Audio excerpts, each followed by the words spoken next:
Have you heard the legend of Old Dolio? Stop, Dave.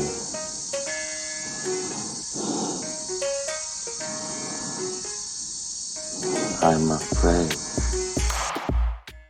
What's up, everybody? Welcome to the Movie Epidemic show. This is a brand new episode, and on today's show, we are talking about Kajillionaire from our good friend of the show, Miranda July. Just kidding, I don't know Miranda July. Like her movies, though, enjoy the films. So this is one that I've been wanting to see for a while, finally got around to it. Wanted to get this one done before the old wrap-up list, best of 2020. So today we've got Annapurna, we've got Plan B, Brad Pitt produced this thing.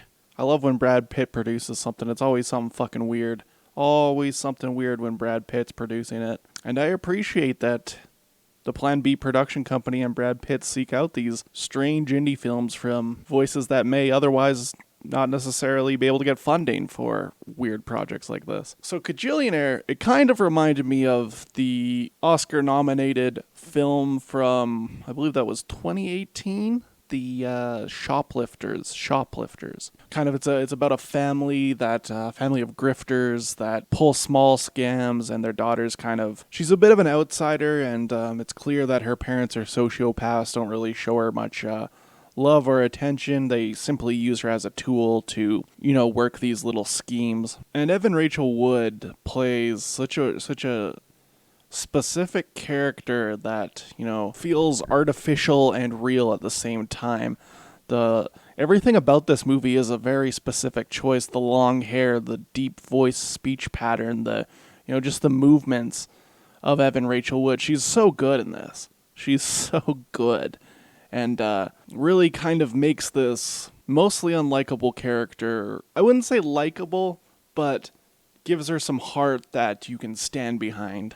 It is a movie that's fairly unpredictable. It goes to places you're not really expecting. They live in the office space at the back of a soap factory, and for most of the first half of the film, they're trying to acquire rent by doing little schemes such as returning the lost watch even though they stole it, or stealing out of packages, any sort of thing they can do to make money. The movie takes a turn when they decide to pull a luggage scheme because they won some plane tickets.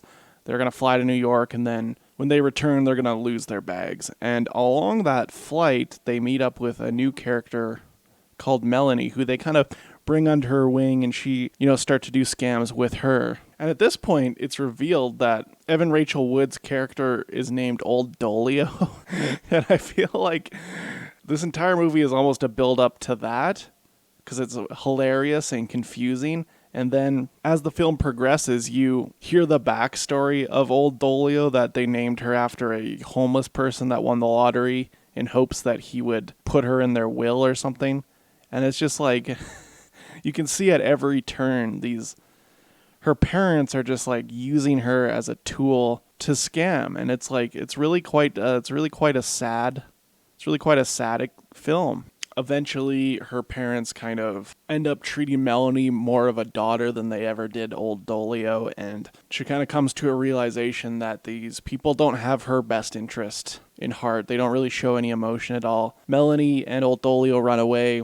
From there, she kind of has a realization in her life, because of this earthquake, that maybe what she's doing isn't really like how people move through society generally, and she doesn't want to be a part of that anymore. And as the film comes to a conclusion, it really drives home the fact that just because someone is your parent doesn't necessarily mean they're your family.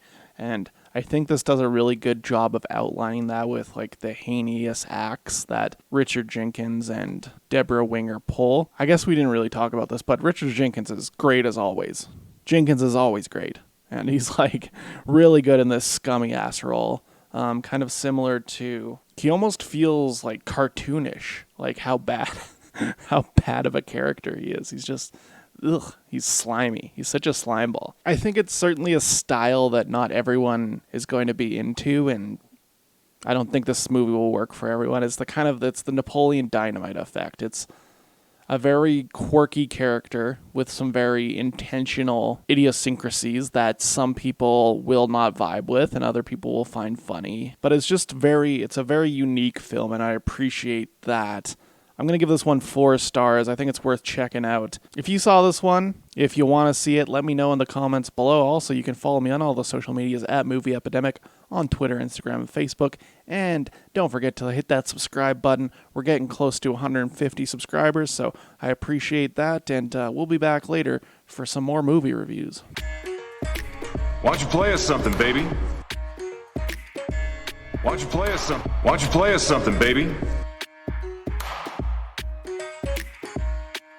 I don't feel so good.